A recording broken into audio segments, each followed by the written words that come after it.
Hello, and welcome to Question in a Bottle.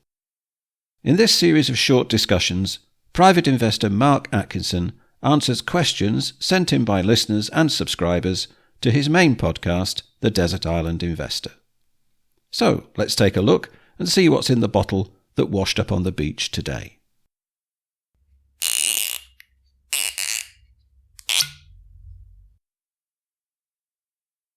Right, well, we have a question from Darren Wrigley. Darren asks, Mark, in your Nichols podcast, you mentioned how a number of your dividends paid at the same time. Would this make living off your dividends difficult? And would you consider when a company pays its dividend as part of your screening process to even this out across the year and help budget? Well, Darren, your name is Wrigley and you've given me something to chew on. Certainly, my dividends received are lumpy and it's a case of feast or famine. So you've set me a task and I've gone away and I've done some analysis of the portfolio. So having a dividend income is not like a salary income, and understandably, this can prove problematic for some. If you look at 12 months, that means that 8.3% of your salary is paid each month. Generally, it's the same amount and paid regimentally on the same day of the month. Dividend income is way more haphazard. And as I've mentioned, May was my biggest month for dividend income, and this equated to 34.1% of the year's total. So remember that 8.3%. So that's the equivalent to 4 months landing in May. The next productive month was October at 12.7%. So those 2 months alone at 46.8% account for nearly half of the income received. April was 9.8% and November 8.8%. So those 4 months are 65.4%, or 2/3 of income landing in just 1/3 of the year. So given the breadth of the portfolio, something pays every month, and even February, which is the lowest, is at 2.1%. Naturally, if there are months that are above average or over average, then there will be months that are below average, and that's the remaining 8 months. And if I tot all those up, they come to almost exactly the same as that in May. So it all depends on what stocks you hold and how they're weighted and what the year end is. But there is a main reporting season where those dividends are largely falling, and that's in April and May. With those that pay interims for the half year, unsurprisingly, dropping 6 months later in October and November. Now, some stocks don't pay a dividend, and some who have just initiated, resumed, or pay a modest dividend only pay a final. But most dividend-paying stocks pay a final and interim dividend, and broadly, I put the common distribution at 2/3 towards the final and 1/3 at the interim. Also, any special dividends are again generally paid alongside the final dividend, increasing that weighting. And then there are some stocks like Unilever that pay a quarterly dividend, and that's an even distribution throughout the year. Some companies that report in foreign currency on the LSE, commonly dollars, will pay dividends that reflect the value of sterling at that time. Now, I'm not in the business of giving advice, and you should heed our disclaimer. All I can do is talk about how I manage my own affairs. But for me, selecting a share based upon when it pays its dividends is a pretty bad idea. That's the tail wagging the dog. And for me, it's been something that's never entered my thoughts as a consideration. For me, it won't matter if all my dividends, which currently yield about 3.8%, that's not including any specials, were paid on the same day, so the 1st of January, because I can budget and I don't mind that lumpiness. Some other investors prefer fixed income that gives them a regular amount, say bonds, bank interest, or an annuity. They like the regularity and the guarantee of the amount. Now, equity prices fluctuate, and you could have this is purely as an example, you could have a year of a 20% gain, followed by a 5% loss, resulting in a a 7.5% gain over those 2 years, each year, as an average.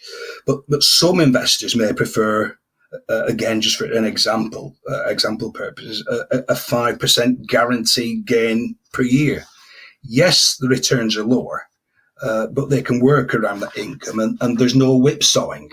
And some people simply cannot live with the thought of watching equity values decline.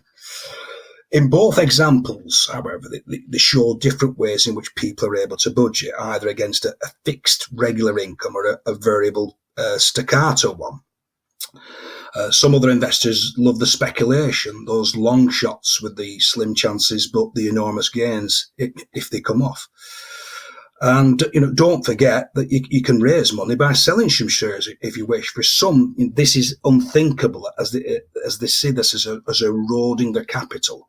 But you have to balance these decisions against what your needs are.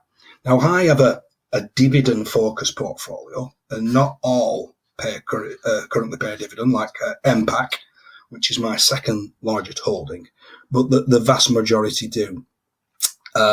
You may have a growth-focused portfolio where the companies are pre-profit or profitable but reinvesting back into the business rather than paying dividends.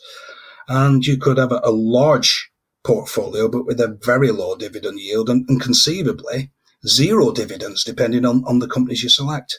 Now, I would suggest that broadly, if you are looking to live off your dividend stream, by that very fact, you will have accumulated a certain size of portfolio, and because this is what you would require, and that suggests to me that you've learnt the skill of budgeting, living within your means, and delaying self-gratification.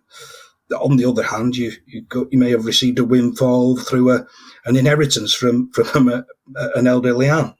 Now, a common phrase I've heard is, no matter how much money you earn, you always live up to that amount. Now, when I was around my colleagues, I would nod sagely, but this was a total departure from my approach. As I said previously, my investing was something of a clandestine operation when I was in employment. Now, when it comes to budgeting with those extreme wings, those that clearly can and those that clearly can't, as they survey one another, it's a kind of total incomprehension. I don't think from the first day that I ever started work at 17, I've ever earnestly awaited payday. I was largely oblivious to what day it actually was, be that the 27th, 28th, 29th, and I would overhear colleagues, some senior to myself, excitedly say, it's payday tomorrow. And although it's welcome to see it land in the account, there was not much emotion attached to it. I met it with some nonchalance. Now, years ago, I had a female colleague. It was the same age as me. She was very talented, personable, hardworking, good product knowledge. And we did the same job and we worked well together and we were good pals. But her domestic financial affairs were total chaos. And at 11:59 p.m., she'd be waiting at the ATM at the 24-hour supermarket for her salary to land, that she could then buy some nappies and other essentials. Now, seeing that salary land must have been a colossal adrenaline rush. Now, I've missed out on that feeling of euphoria and that sense of living on the edge, but that's something I'll happily pass on. Now, I'm 5 years into retirement and she's still working. Perhaps she wants to. That's not what I wanted to do.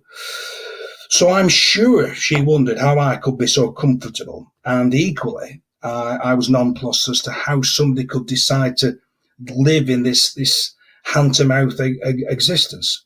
So, something that I see as easy as breathing is like an insurmountable task to others. Now, it's probably a good idea that not everybody's like me. People spending their entire income goes back into the economy. I mean, can you imagine what it'd be like? What would happen to the infrastructure of the UK if everybody retired at 53? The whole system would probably collapse with staff and skill shortages through a lack of wage slaves. So. The Chancellor would dearly love to have me back in the workforce, generating income tax and national insurance that I would pay, but that I would no longer benefit from as I've hit that 35-year ceiling. So, Darren, I don't know what your personal circumstances are and whether you're an established investor, but if you or others are just starting your journey, I think it's important to establish what personality type you are, and then you can tailor your investment style that best suits it. So I can just speak for myself. I've managed to independently build my own portfolio, and as such, I'm fine with that inconsistent income stream.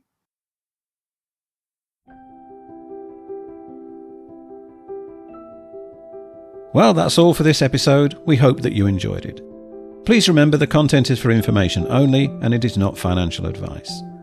If you have a question for Mark for our Question in a Bottle podcast, just complete the form on our website, thedesertislandinvestor.co.uk. Thanks again for listening. See you next time.